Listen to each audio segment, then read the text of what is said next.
Texas is the only program in the country that has made the Final Four in college football 2 years in a row. They scraped by ASU, but guess what? It's the end result that matters most, and they had the end result that they were looking for in that quarterfinal game. But Texas brings back an incredibly strong core. Now, questions along the offensive line? Yes, absolutely. You lose a couple of guys that were instrumental. There's some turnover. It's not as if Texas has struggled in recruiting necessarily the last couple of cycles, but their defensive line is going to be one of the best in all of college football. And look, I think Texas's defense, I said many times this past season, they're the most underrated unit in the country. Now you look and go, Jahdae Barron, oh, he was really good. Andrew Makuba, oh, wow, he was really good. But Colin Simmons, that guy's a stud. Anthony Hill, yeah, he's really good too. There are a bunch of players. They bring back another safety member or safety from that secondary. I think Texas has all the foundational parts to be a very sustainable program. Steve Sarkisian is recruiting at a top 5 level year in and year out. I mean, that's just the expectation that Longhorn fans should kind of have is, yeah, this is where it should be. This is where it always should have been. Well, Sark's got you right there, giving you a chance year in, year out. And yes, Sark needs to figure out in big games how to score in the red zone. But once he does that, Texas will be golden. And in 2025, I am as high on Texas as I am any team in the country in spite of everything they lost. They almost won the SEC this past year. They didn't, famously, but they did that amidst losing a bunch of NFL talent. Xavier Worthy, Byron Murphy, like bunch of guys that were mega talented, but they've got those replacements waiting in the wings. So they start, speaking of high-profile games that, round of applause, hat tip to the athletic departments, coaches, and the players who, of course, will play in the game. Texas Game 1, August 30th at Ohio State. If you're not excited already, I don't know what you're doing listening to or watching this show. That's just a great college football game. A rematch of the semifinal. It is in Columbus. You're going to have new quarterbacks on both sides who are 5-star recruits and mega talents, and Arch Manning over here and Julian Sayin most likely for Ohio State over there. Oh boy. Then we're all going to tune out of Texas for a little while. But their SEC schedule for the second straight year is incredibly navigable. It's so workable. This is not a Florida gauntlet or anything close to it.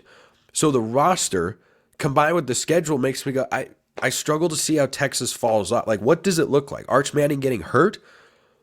Because he's clearly too talented to not have some level of productivity that allows Texas's offense to succeed. And Sark is a pretty good play caller.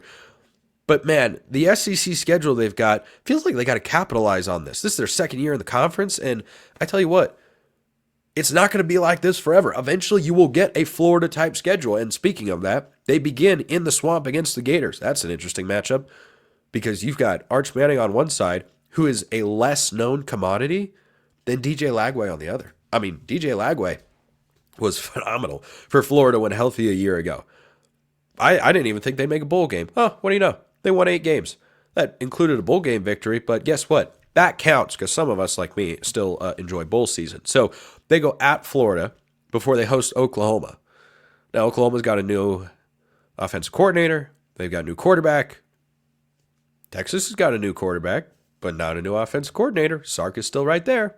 So the players might be a little bit different, but hey, the offensive system, it's right there. It's not like Arch hasn't seen it. It's not like they've had a revolving door of, oh, this offense and these signals and those calls. No, he should be incredibly well-versed, and he's easily the most hyped backup quarterback of my lifetime. But alas, it is finally going to arrive come 2025. So Oklahoma, that's an interesting game. Then at Kentucky, at Mississippi State, host Vanderbilt. You talk about just strolling along. Texas should cruise. You got 2 road games in there. Now, remember my take on Mississippi State. I've said this before. I'll say it again. They are going to beat someone who no one thinks they should, except for me. That's going to happen in 2025. Just remember that. And Texas has to go to Starkville.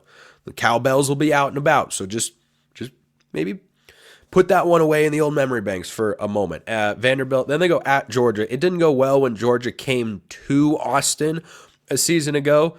But that Georgia game is the only one I look at on the schedule and say, I've got a 90% confidence interval that Texas loses that game.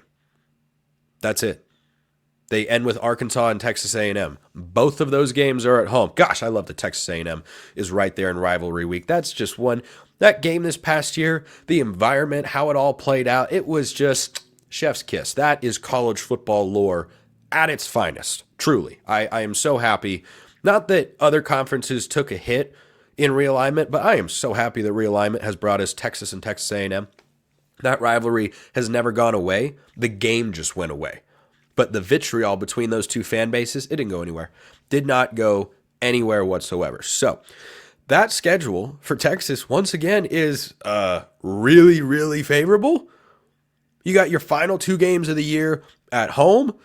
You've got a bye before you go on the road against Georgia. I mean, it's just not a gauntlet. There's no Alabama in there. There's no LSU in there. There's no Ole Miss in there. I mean, there's no Tennessee. None of them. You miss all of those teams again, and that's how the scheduling rotation works, of course, but they got to take advantage of it. And I tell you, if they win that first game against Ohio State, you're probably looking at another 11-1 season. Even if they were to beat Ohio State and Georgia in the same year, there'd probably be a stumble in there. But hey, 12-0 would certainly be feasible if they win those games. But they're both on the road, true road games. That's difficult. But if you just win one, I think Texas is all but a lock to the SEC championship game. So yeah, I love the setup for Texas. Absolutely love the setup that they've got going into this year. And it really comes down to Arch Manning. Quinn Ewers this past year, in the biggest moment, his best individual play as a Texas Longhorn was, yes, a great throw. Arch can make the throw. But it was what Quinn Ewers did at the line. Sees pressure, makes the check, get in the right protection, and give Matthew Golden time to get open down the field for a touchdown on 4th and 13 against Arizona State. That is what Texas now has a question mark surrounding on their offense, because Quinn Ewers had played a lot of football at Texas, but just a lot of football. He's been around college football for a long time. Arch has been around, but he hasn't played as much. How long does it take Arch to get those details down? How long does it take him to be able to understand what he's looking at, to read defenses, make the right checks, get in the right protection, into the right play or whatever? Those are the little things that you or I don't necessarily see on a play-to-play basis, but it's always out there. And when you've got a veteran quarterback like Quinn Ewers, Steve Sarkisian can rely on him very heavily in that regard. So I don't question Arch Manning's physical traits, that he's ready to go. I just question whether he's going to be able to do all those little details well. And certainly, he's never started a full season of college football. So there's an inherent question mark with Arch Manning there. But I am incredibly, incredibly high on Texas. I'm not making season predictions here in February. That's crazy town. I don't know how I'm not putting Texas in the SEC championship game. I really don't. Let me know your thoughts in the comments below or hit me up on Twitter at AskMcLaughlinCFB.